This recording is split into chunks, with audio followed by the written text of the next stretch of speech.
Let's move on to this story then. South Africa's unemployment rate rising to 32.9% in the first quarter of 2025, with the youth constituting nearly 50% of those that are without work in the country. Are there enough government and private sector interventions to make sure youth and graduates are able to access work opportunities? We'll discuss the Deputy CEO at Project Youth South Africa, Kamvakazi Myataza, who joins us now. Kamvakazi, thank you so much for the time. Really appreciate it as well this morning. When you saw those numbers this week, I suppose in many ways, no surprise. Precisely, Arabile. Thank you for having me firstly. Good morning to you too. And definitely no surprise when we see the numbers, because I think for quite a while now, for the past decade or so, we've seen a continuous upward trajectory in unemployment amongst young people, specifically in South Africa. So it's, you know, just another day in the news more than anything, if we're talking about those numbers specifically. Where's the problem? Pardon? Where is the problem? Like, what is creating this problem? We even had, yes, the youth employment scheme not so long ago. That still hasn't helped. Yeah. What is the problem? What's going on?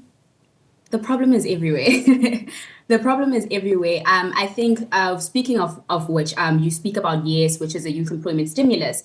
You look at the government interventions that we've had within the past years or past few years, which many might argue have not made necessarily an impact. I think it was SONA 2025 earlier this year, where the president announced that the employment stimulus was able to create from October 2020 till the time in which this is reported, over 1.5 million job opportunities for young people. But you take that and you juxtapose it against the numbers that we've received literally at the end of the first quarter of 2025 to say there's 4.8 million young people who are unemployed. So you understand that this 1.5 million whose jobs who've sort of been absorbed into the sector are still unevenly proportionate to the pool of young people that we have that are unemployed in South Africa.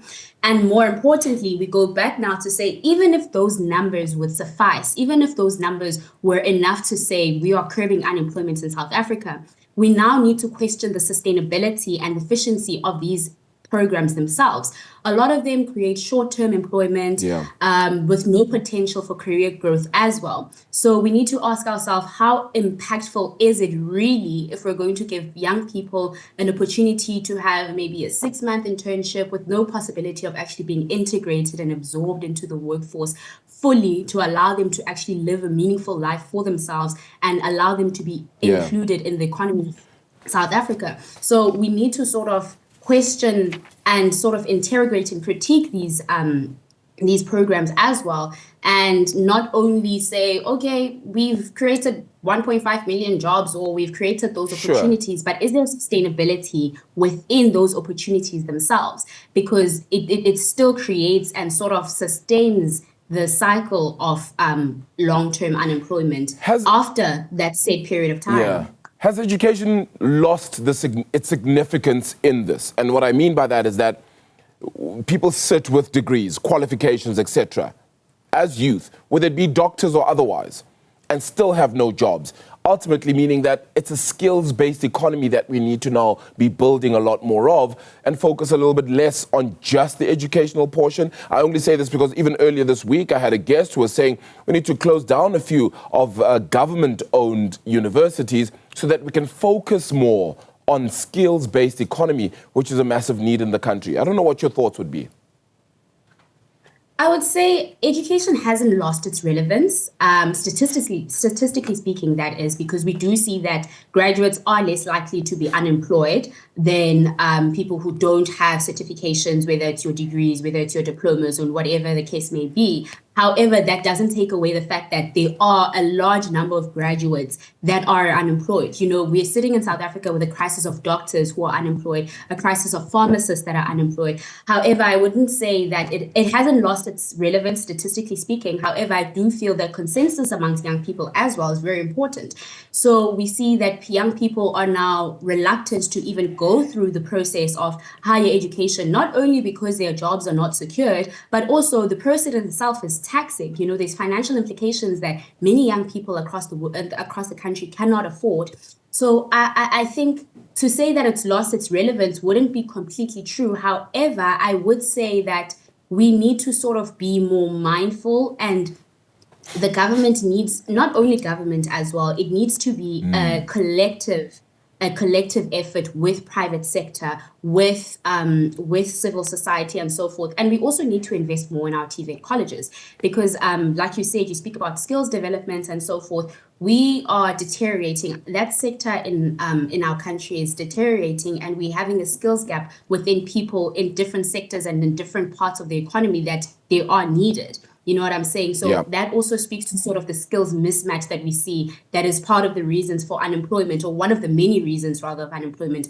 I would like to shy away from, you know, taking one aspect of it and making it holistically the reason for unemployment, because it's a multifold issue that we face in South Africa. And as a multifold issue, we need to have multiple solutions and multiple ways to look at it. So I think it wouldn't be completely fair to say that education has lost its relevance. I think it's losing its relevance in terms of the consensus and the public consensus. However, when we speak about the workforce and so forth, we do see that there's still a lot of jobs that people aren't able to sort of penetrate and so forth because they require certain qualifications and so forth. So, yeah. Okay.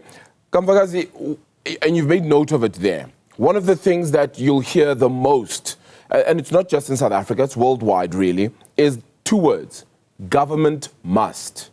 And then they'll add, create jobs, do this for us, do that for us. And you made note of how it's not just up to government there. It's the private sector, it's social services and ourselves as people as well adding to this. At what point do we look as well at the willingness of the youth to delve into different industries and the way we've looked at particular sectors of the economy as not being lucrative or worthwhile anymore? And how do we plow back into those and realize that it's going to have to be beyond government and not just because of them? I think young people are definitely eager and willing to delve into different parts of the industry and different sectors of the industry. I mean, you look at what we term now the gig economy. Young people are literally trying to touch and go as they go, sort of go into different fields and acquire certain skills and certain knowledge, because it's not enough to have one job. It's not enough to be an expert in only one industry. We need to explore our alternative options, and we need to grow ourselves while trying to maintain livelihood and so forth. So I definitely would say that young people are willing. And I think we look at as well for perhaps like entrepreneurship. That's something that we always tell young people that, listen, you can't always sit and wait for government to do this. You need to get up and do it yourself. You need to do that and do that. Young people are doing startups. Young people are being in the entrepreneurial space. However, we also need to be cognizant and factual about the fact that our economy right now does not necessarily allow for that. It's not conducive for startups. It's not conducive for young people as well, you know, because there is a general consensus where there's a sort of assumed incompetence when you're a young person. Whether it is within the job space, whether it is within the entrepreneurial space. So that's why I think it always circles back to the state, because the state primarily is responsible for the welfare and the well-being of its citizens. And when we say the state and we talk about job creation and employment, we're not necessarily saying that all jobs must come from state, but there must be interventions that are going to allow for continuous integration of young people within the job market. I'll give you an example. As Project Youth South Africa, we've encouraged young people to flirt with the idea of a youth employment quotas. So what this quotas would do is that it will necessitate that all sectors of society have a certain amount of young people within their spaces. So that doesn't speak to the government creating jobs for young people. It doesn't speak to the government spoon-feeding young people, but it speaks to the government ensuring that society creates a space that is conducive enough for young people to penetrate industry, and also on a continuous basis. So have we created the environment for entrepreneurship in the country? Because we've spoken about that being a key part of this economy and the society for a very long time now. doesn't feel like we're getting anywhere with regards to that. Even the presidential youth employment intervention isn't making the inroads everybody would like on that either. So where do we stand when it comes to entrepreneurship? Should that be the keen focus, or should we be focused more on getting them the statutory jobs that everybody knows and loves? Or is it a case of, well, we're still looking after the, let's call it, older folk before we get to the youth who have a greater chance at a later stage? You know, I would say we have tried, especially within the youth sector. I think there's definitely a lot of youth development happening within the entrepreneurial space. However, again, like I say, we can't look at it in isolation. We have to look at it against the backdrop of South Africa. We have to look at it against the backdrop of our socioeconomic status and how the country's trajectory is going economically. So there are efforts that are there. However, when you look at the economy, it's very difficult for people to support startups. It's very difficult for people to leave service providers, I beg your pardon, that are trusted and known and reliable and can offer you services and so forth at a lower cost, as opposed to Kamvakazi, who's just started their own, and I have so many overheads and I have a lot of costs. So obviously my markup is going to be higher and so forth. So I do think there have been efforts to sort of integrate young people and introduce young people to the entrepreneurial space. However, I do think obviously because of these external factors or factors within society, it sort of hinders it to a certain extent.